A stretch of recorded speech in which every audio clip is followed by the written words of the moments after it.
Surgery కంటే hospital bill అంటేనే భయం. అదే మధ్య తరగతికి అందుబాటు ధరలో వైద్యం. Medistar hospitals. జానకమ్మ గారు, వస్తున్నా. జానకమ్మ గారు. ఏమిటి రావుడు ఇలా వచ్చావు? చిన్నబాబు గారి గురించి మీతో చెబుదామని వచ్చానమ్మా. ఏమిటో చెప్పు. పెద్దబాబు గారు పోయిన కాడి నుంచి చిన్నబాబు గారి పరిస్థితి ఏం బాగోలేదమ్మా. 24 గంటలు తాగుతూ సరిగ్గా భోజనం కూడా చేయటం లేదమ్మా.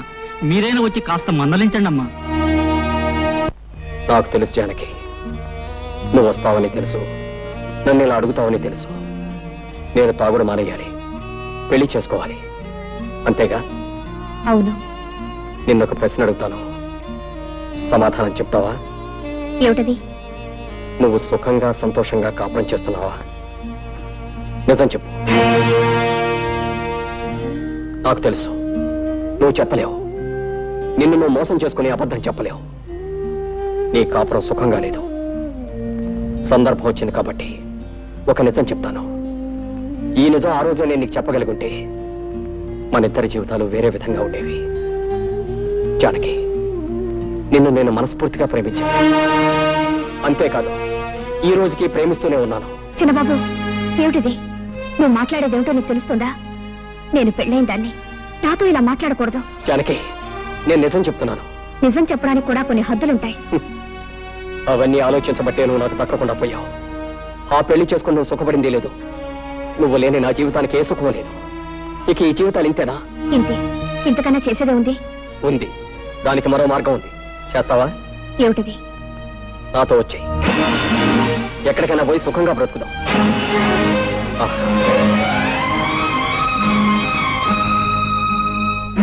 బాగా ఆలోచించు. దీనికి ధైర్యం కావాలి. సాంప్రదాయాలు చట్టుబండ్లు అంటూ ఆలోచిస్తే ఈ ముడి పెడదు. మనసులో ముడిపడకపోతే నీ మెడలో వేలాడుతున్న ఆ పసుపు తాడికి 3 ముళ్ళున్నా ఒకటే, 30 ముళ్ళున్నా ఒకటే. ఇష్టం లేని కాపురం చేస్తూ నీకు నువ్వు అన్యాయం చేసుకుంటూ నీ భర్తకు కూడా అన్యాయం చేయకు. నీ కోసం అనుక్షణం తప్పిస్తున్న నాకు న్యాయం చేయి. బాగా ఆలోచించుకొని ఓ నిర్ణయం తీసుకో. నన్ను తాగొద్దని కదా నువ్వు అన్నావు. తాగను. ఎప్పటి వరకు తెలుసా? ఈ రోజు రాత్రి 12 గంటల వరకు నీ కోసం ఊరు బయట తోట దగ్గర వెయిట్ చేస్తూ ఉంటాను. నువ్వు వస్తే ఇది నాకు శాశ్వతంగా దూరం అవుతుంది. రాకపోతే దీనికి నేను శాశ్వతంగా సొంతం అయిపోతాను. వెళ్ళు. బాగా ఆలోచించుకొని నిర్ణయించుకో.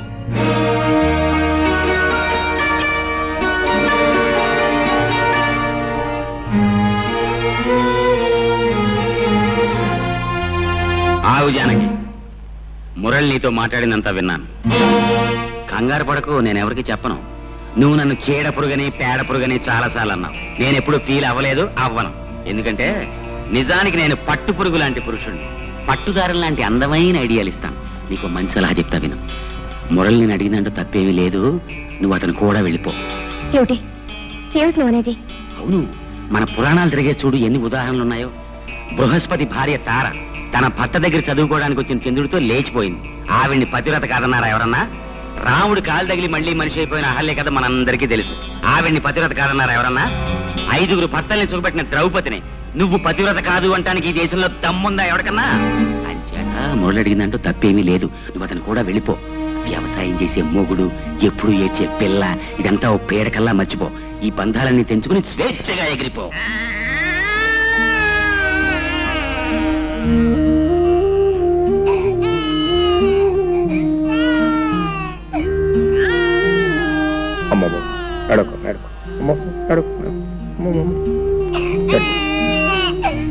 పాప ఇంకా నిద్రపోలేదా?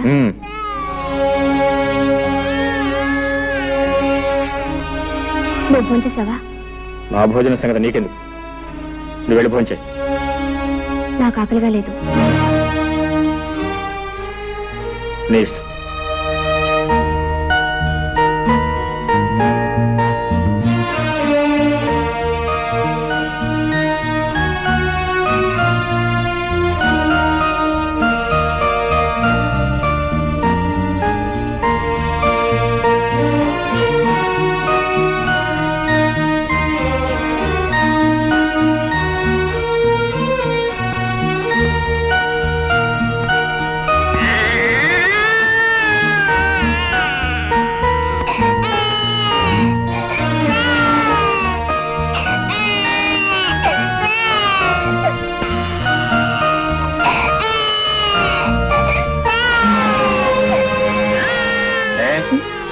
బిడ్డ ఏడుస్తుంటే వినపట్లేదా కనపట్లేదా? నేనేదో ఆలోచిస్తున్నాను. అయినా దానికి పనే ఉంది, ఏడవడం తప్ప. నర్మయ్, బిడ్డ కాస్త కదిలితేనే ఎంత నిద్రలో ఉన్న తల్లి కూడా ఉలిక్కి పెళ్లి వేస్తుంది. అలాంటిది కన్న బిడ్డ కళ్ళ ముందే ఒక్కపట్టి ఏడుస్తుంటే కదలకుండా మెదలకుండా రాయిలా కూర్చున్నావే. నువ్వు ఒక ఆడదానివేనా? నువ్వు ఒక తల్లివేనా? ఇప్పుడు ఏం కోపం మునిగిందని ఆ కేకలు? ఏదో ఆలోచనలో ఉంటే పట్టించుకోలేదు. అవునే, నువ్వేది పట్టించుకున్నావు? ఎప్పుడు పట్టించుకున్నావు? కన్న పెట్టికి ఒక్క పూట ప్రేమతో పాలిచ్చావా? లేదు. కట్టుకున్న మొగుడు నాకు ఒక్క పూట శ్రద్ధగా భోజనం పెట్టావా? లేదు. నీకు ఈ మొగుడు అక్కర్లేదు, ఈ సంసారం అక్కర్లేదు, ఏది అక్కర్లేదు. నీ ఆలోచనలు వేరు, ఆశలు వేరు, నీ కళ్ళే వేరు. అవును అవును అవును, నా ఆలోచనలు, ఆశలు, కలలు అన్ని వేరు. నిన్ను పెళ్లి చేసుకుని నేను సుఖపడిందేమిటి? గొడ్లకు నీళ్లు పెట్టడం, రోజు నీకు పొలానికి భోజనం తీసుకురావడం, 24 గంటలు ఏడ్చే శనిముడని లాలించడం, అంతేగా? నిజం చెప్తే ఎందుకు అరుపులు? నేనెంత చెప్పినా వినకుండా నీకిచ్చి పెళ్లి చేసి నా గొంతు కోసారు. తప్పు నీది కదే, తప్పంతా నాది. నీకు నా మీద ప్రేమ ఉన్నా లేకపోయినా నీ మీద నాకున్న ప్రేమ కొద్దీ నెత్తిని పెట్టుకుని ఊరేగాను చూడు, అది నేను చేసిన తప్పే. నీ పెంకితనాన్ని, మంకుతనాన్ని నువ్వు ఏనాటికైనా మార్చుకోలేకపోతావు ఆశపడ్డాను చూడు, అది నేను చేసిన తప్పు. జానకి, మగవాణ్ణి దేవుడిగా మార్చినా పశువుగా మార్చినా ఆడదే కారణం. నువ్వు నన్ను దేవుడిగా మార్చే శక్తి నీకు ఎలాగూ లేదు. కనీసం పశువుగానే మార్చదు. పశువుగా నేను మార్చేదేమిటి? పశువుగానే పుట్టావు, పశువుల్లోనే పెరిగావు, పశువుల్లోనే ప్రవర్తిస్తున్నావు.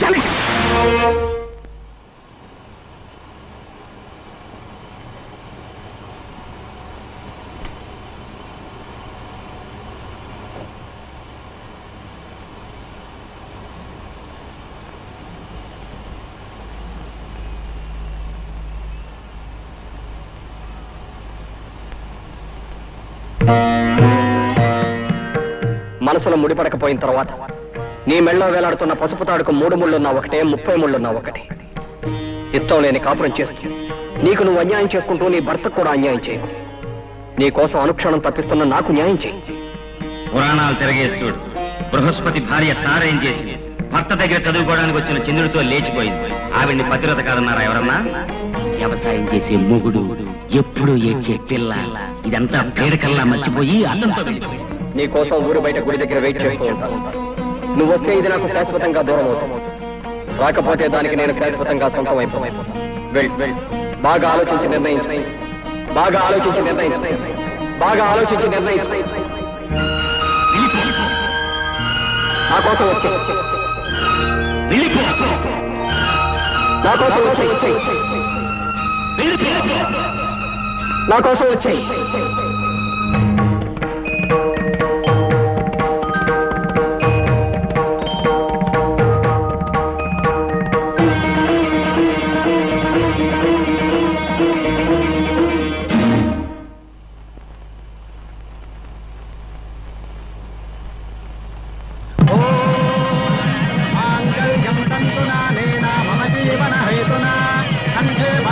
శుభగే త్వం దేవ శరదాం శతం సర్వమంగళమాంగళ్యే శివే సర్వార్థసాధకే శరణ్యే త్ర్యంబకే దేవే నారాయణి నమోస్తుతే.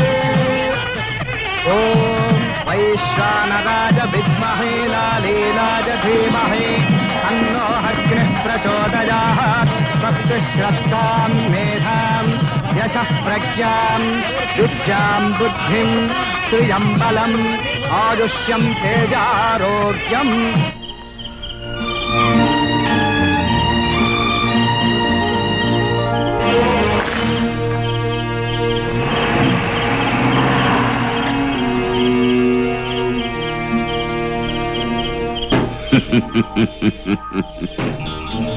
ఒరేయ్ నరసింహం, నీ కూతురు నాకిచ్చి పెళ్లి చేయరా అంటే నా కూతురు జాతిరత్నము, నువ్వు గులకరాయివి, నన్ను హేళన చేస్తావా?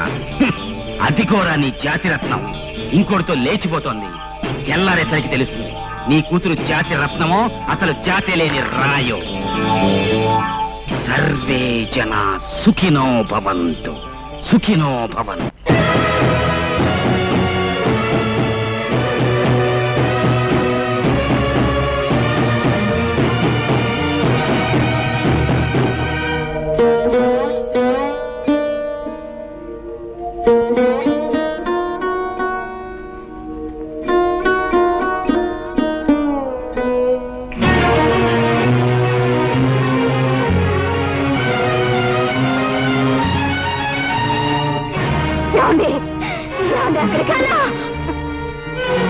శివశివనం లాంటి మన వంశంలో పుట్టిన ఆ గంజాయి మొక్క నరికేసే వరకు నాకు మనశ్శాంతి ఉండదు.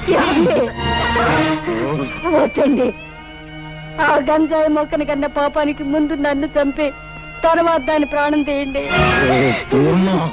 చంపండి, చంపండి.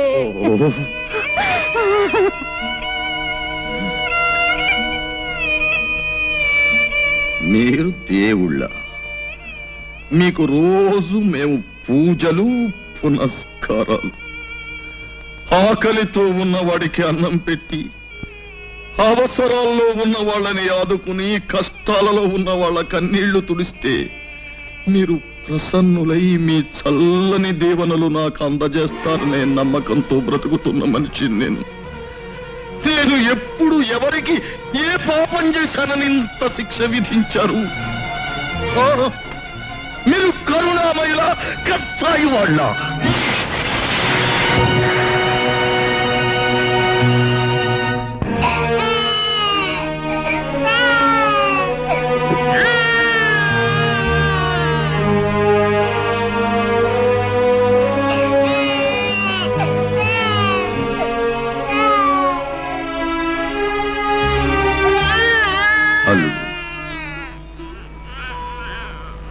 అలా నిన్ను పిలిచే అర్హత నాకు లేదేమో. అలవాటైన పిలుపు మరోలా పిలవడానికి నాకు మనస్సు రాక. అల్లుడు, నేనంటే నీ కోపంగా లేదు. మీరేం చేశారని నాకు మీ మీద కోపం? ఎందుకు చేయలేదు బాబు. అలాంటి నీచురాల్ని కని పాపమే చేశాను. దాన్ని నీలాంటి యోగ్యుడికిచ్చి పెళ్లి చేసి మహాపాపం చేశాను. ఇంతకన్నా ఏం చెయ్యాలి? అల్లుడు, ఇవే చేతులతో నీ కాళ్ళు కడిగి కన్యాదానం చేసి ఈవేళ నిన్ను నలుగురిలోనూ నవ్వుల పాలు చేసి నీ జీవితాన్ని నాశనం చేశాను. ఇవే చేతులతో అది ఎక్కడున్నా వెతికి పట్టుకుని ఊరి నడిబొడ్డులో నిలబెట్టి ఒక్క ముక్కలుగా నరికి ఆ రక్తంతో మళ్ళీ నీ కాళ్ళు కడిగి నా పాపాన్ని కడిగేసుకుంటాను. అప్పుడైనా నన్ను క్షమిస్తావా? అల్లుడు? మావయ్య, మనిషిని చంపినంత మాత్రాన పోయిన పరువు తిరిగి వస్తుందా? జానకిని ముక్కలు చేసినంత మాత్రాన ముక్కలైపోయిన మన ప్రతిష్ట మళ్ళీ వస్తుందా? మనల్ని కాదని వెళ్ళిపోయిన వాళ్ళ గురించి ఆలోచించటం, ఆవేశపడటం అనవసరం మావయ్య. మనం చేయగలిగింది ఒక్కటే, ఆమెను మర్చిపోవటం.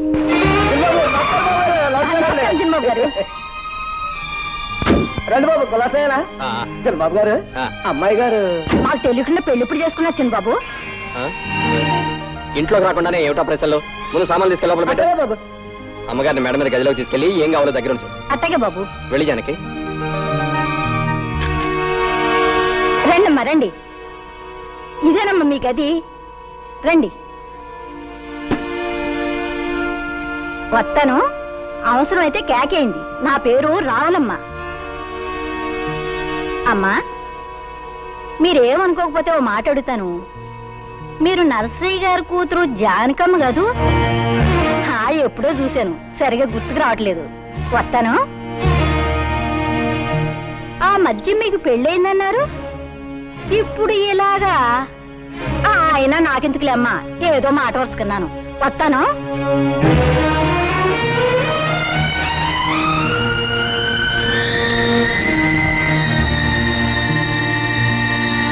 అయితే ఎంతగా అమ్మాయి ఎవరంట? బాగానే ఉంది వరుస. రామాయణం అంతా విని రాముడికి సీత ఏమవుతుందన్నట్టుంది. అది కాదే, నరసింహయ్య గారు పెద్దమ్మాయి అంటున్నా, అరే మేనల్లుడికి ఇచ్చి పెళ్లి చేశారంటున్నా, పిల్ల కూడా పుట్టిందంటున్నా. మరి చిన్నబాబు గారు కూడా వచ్చేయడం ఏంటే? ఎందుకలా వచ్చేసింది? ఎందుకు వచ్చేయడం ఏంటి? పరాయి మగాడితో పెళ్ళైనాడది ఎందుకు వచ్చేస్తుంది? పళ్ళుకో వ్యక్తి చిన్నబాబు గారితో లేచొచ్చేసింది.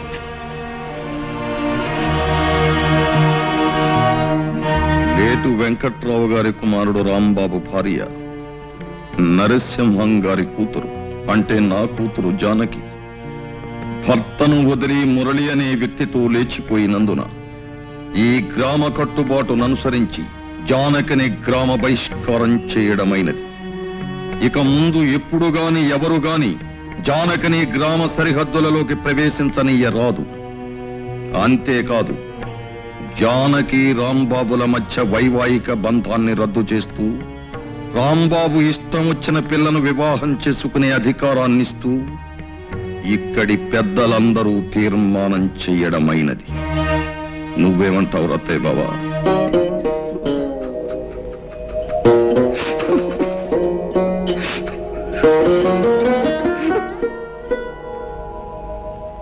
గురుగారు నాకు చిన్న అనుమానం. అవకాశం ఇచ్చాను, అడుక్కో. జాతిరత్నం అంటే ఏమిటి గురుగారు? జాతిరత్నం అంటే కట్టుకున్న మొగుణ్ణి వదిలేసి పరాయి మొగాడితో లేచిపోయే కుల స్త్రీ. ఆవేశానికి ఇది సమయం కాదు. నా మాట పెట్టు. నడు, నడు, నడు. సర్వే జనా సుఖినో భవంతు. జానకి, అటు వెళ్తున్నావు ఎక్కడికి? మన కోసం ప్రత్యేకంగా ఏర్పాటు చేసిన పడగది ఇది కదా? నేను ఈ గదిలో పడుకుంటాను.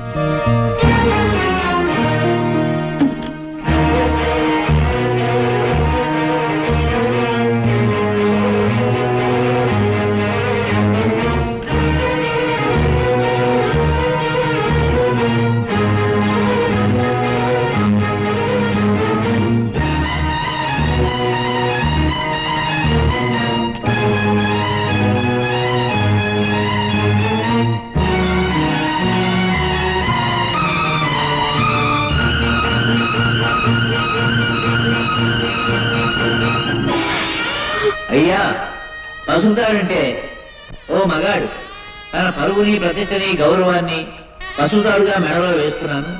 నీ పవిత్రమైన ప్రవర్తనతో నా గౌరవం కాపాడే బాధ్యత నీ మీద పెడుతున్నాను అని.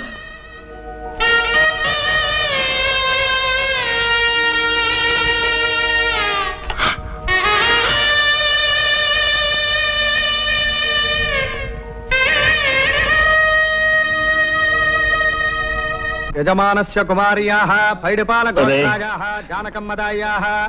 సింహం, ఏమిట్రా ఇదంతా? నీకేమైనా పిచ్చి పట్టిందా? పదరా పోదాం. అంతులు నాకు కాదురా పిచ్చి, మీ అందరికీ పిచ్చి పట్టిందిరా. నా కూతురు నేటితో చచ్చిందంతో సమానం. కన్న తండ్రిగా నేను తర్పణాలు వదులుతున్నాను అంటే నాకు పిచ్చి అంటారేమిటి? పంతుళ్ళు చదవండి మంత్రాలు. ప్రేతాయాః ప్రేతాశ్వ సురుక్షత్రమరదినాదాస్య ద్వాదశే హరే పిండే కర్ణపార్వణే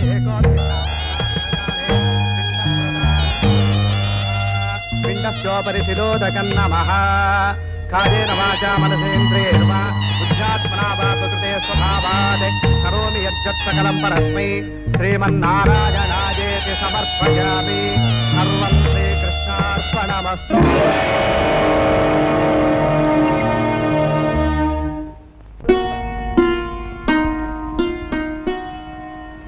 పాపకు పాలు పట్టాను. నువ్వు అన్నం తిన్నావా బావా? అయితేరా తిందువు గాని. జ్యోతి, ఏం బావా? నీకు విషయం చెప్పాలి. ఏమిటది? రేపటి నుంచి నువ్వు ఇంటికి రావచ్చు. బావా, అవును జ్యోతి, నువ్వు రోజు ఇంటికి వస్తున్నావు. నా బిడ్డకు తల్లి లేని లోటు. నిజానికి నీకు నేను ఎంతో రుణపడి ఉన్నాను. కానీ లోకులు వాళ్ళ నోళ్ళు ఊరుకు నిన్ను నన్ను కలిపి కట్టుకథలు అల్లుతారు. నాకెలాగో తీర నష్టం జరిగిపోయింది. తలెత్తుకోలేక సంఘంలో జీవోత్సవంలా బ్రతుకుతున్నారు. నా వల్ల కానీ నా బిడ్డ వల్ల కానీ నీ బ్రతుకు ఎలాంటి కష్టం కలగకూడదు. నీ భవిష్యత్తుకి ఎలాంటి నష్టం జరగకూడదు.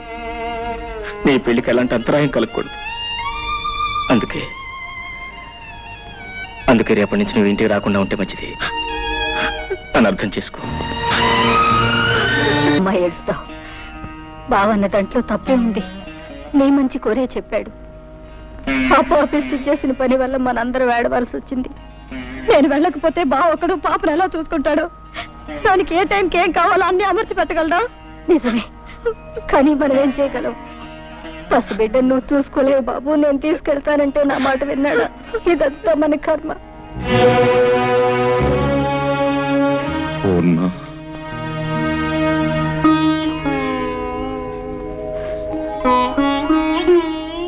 ఈ విషయంలో మనం చేసేది లేదంటావా?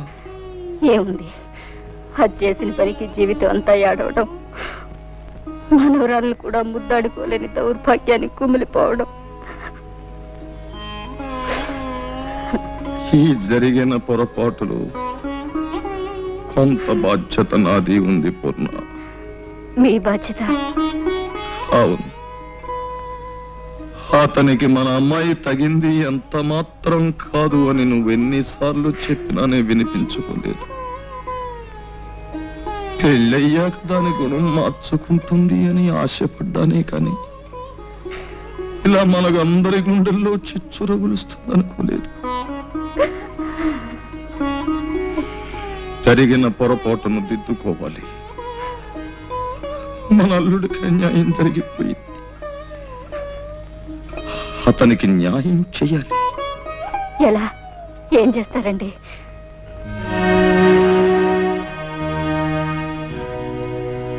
అతనికి మన జ్యోతినిచ్చి పెళ్లి చెయ్యాలి. ఏమిటి మావయ్య నువ్వు అనేది? నాకు మళ్ళీ పెళ్ళే? వద్దు మావయ్య, నాకు అలాంటి ఆలోచన లేదు. నాతో కలిసి 7 అడుగులు వేసిన మనిషి, నాతోనే జీవితాంతం గడుపుతాన్న మనిషి మధ్యలోనే మాట తప్పి వెళ్ళిపోయిన తర్వాత మళ్ళీ ఇంకో బంధం ఎందుకు మావయ్య? ఎలాగో ఒంటరి వాడిని అయిపోయాను. ఈ జీవితం ఇలాగే ఒంటరిగానే గడిచిపోయి నా జీవితం ఆరిపోయిన దీపం లాంటిది. ఇక ఏ జ్యోతి తిరిగి వెలిగించలేదు. లేదు బాబు, మా జ్యోతి తప్పకుండా నీ జీవితానికి వెలుగునిస్తుంది.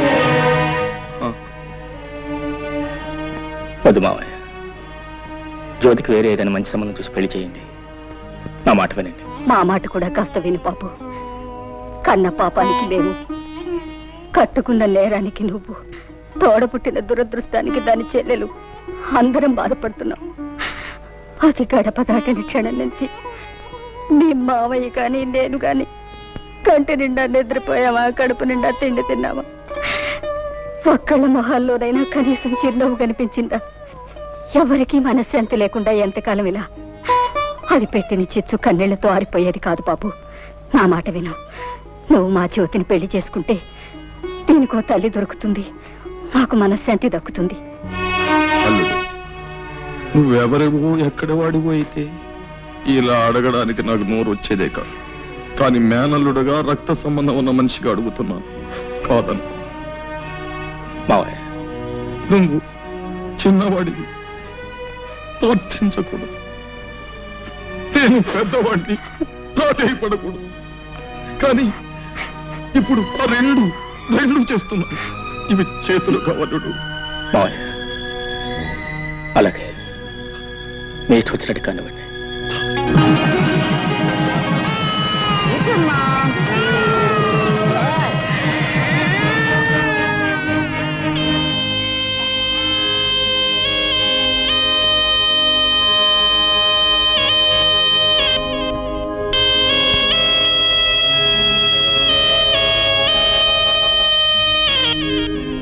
అమ్మా జానకి,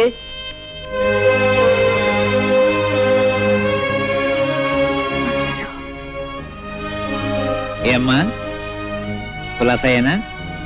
తాలూకా ఆఫీసులో పనుండి వచ్చాను. ఏదో నువ్వు ఇక్కడ ఉంటున్నావు కదా, ఓసారి చూసి పెడదామని వచ్చా.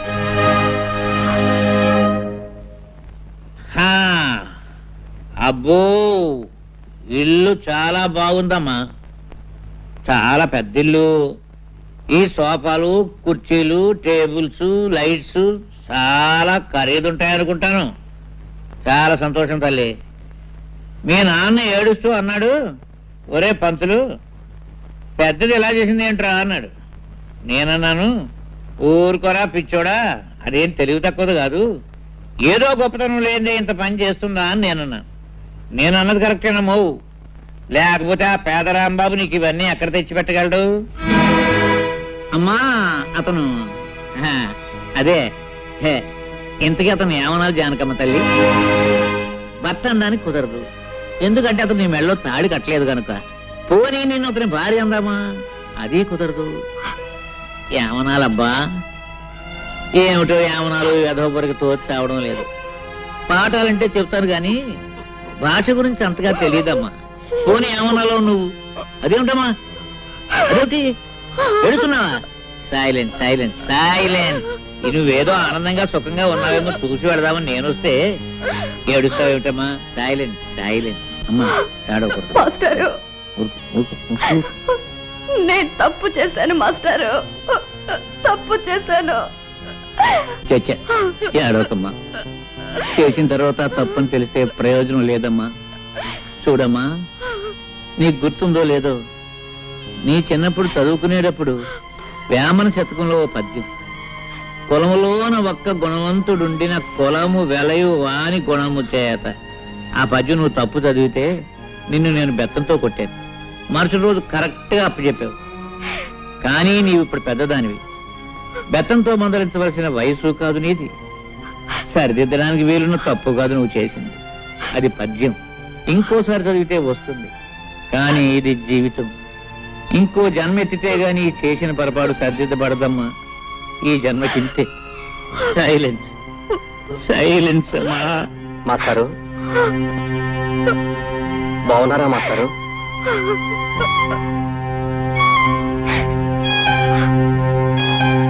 ఎవరు? మురళీ బాబా?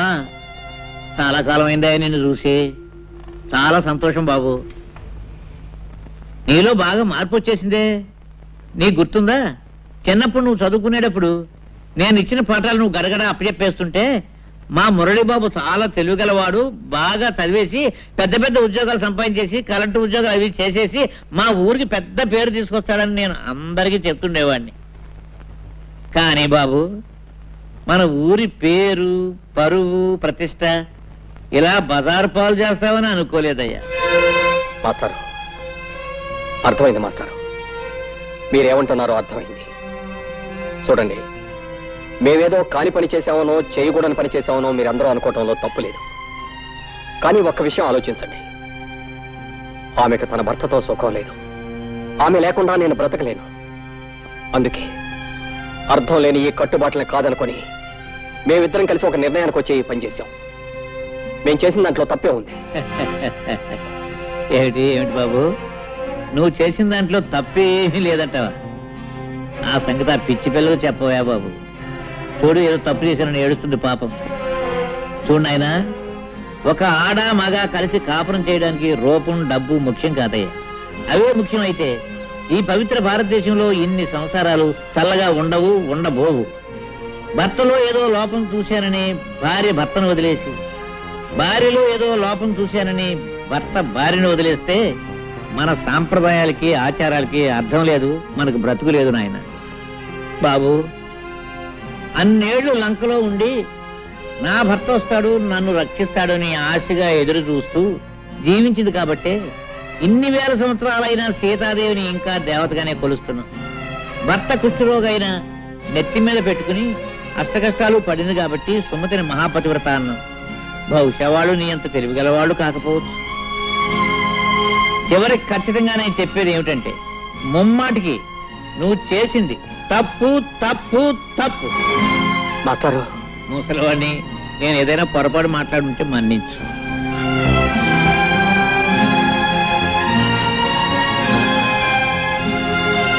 వస్తానమ్మా. మాస్టారు, నేను మీ కూడా వచ్చేస్తాను. నన్ను మీతో పాటు తీసుకెళ్ళండి మాస్టారు, తీసుకెళ్ళండి.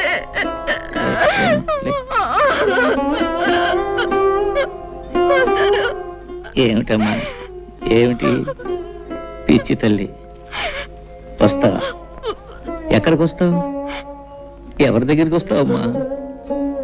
నా కూతురు చచ్చిపోయిందని తర్పణం వదిలేసిన మీ నాన్న ఇంటికి వస్తావా? తప్పు చేసిన నిన్ను మళ్ళీ ఎప్పుడూ ఆ ఊళ్ళో అడుగు పెట్టకూడదని వెలేసిన ఆ ఊరికి వస్తావా? పోనీ రాంబాబు ఇంటికి తీసుకెళ్దామంటే నిన్న రాత్రి నీ చెల్లెలతో అతనికి పెళ్లి జరిగిపోయింది. అంతేనమ్మా, అంతే.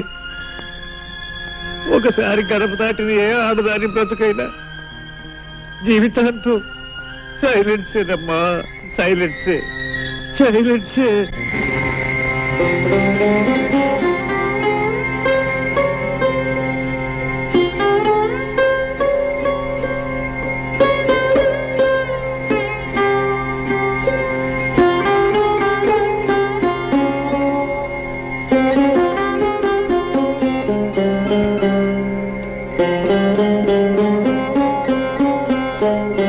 రా